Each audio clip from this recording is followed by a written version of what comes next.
25 წლის რო ვიყავი, წინა დღეს სვავდი, ვერთობოდი და მეორე დღეს მივდიოდი ამერიკულ ფეხბურთის თამაშობდი და ვიგებდით და მაგარ ხოძე ვიყავი ხანდახან, მაგრამ ეხა რავი, მაგის გამო ეხა დატრამბული ვარ, გაცვეთილი ვარ, სკვატებს ვერ ვაკეთებ რა, ანუ აი გაითვალისწინეთ.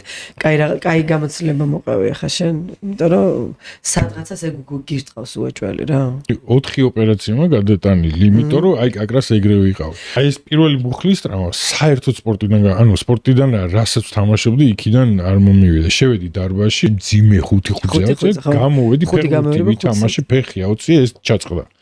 ანუ ის სპორტის ბრალი არ იყო. იმ სპორტის ბრალი კი არ იყო, იმის ბრალი იყო, რომ წინა ღამე 3 საათი მეძინა რა რეალურად. ეს წინა დღეს რომ ვიგულავე და რაღაცა დარბაზში შევედი და მე კიდე ფეხბურთის თამაში მოვინდომე, მაგიტომაც დამემართა, თორე მე რასაც ანუ ეს შემჩ ჩეულებრივი პონტი იყო, ხო ეს ფეხის საწევა, მაგრამ ფეხი სუდად კი არ აწია. არა, ხო, ვიღაცამ კი არ დამარტყა რაღაც, მე პროსტა გადამწვარი ვიყავი და აი სხეულმა არა, ანუ ცოტა ხანი დასტოვდა. ხო რა.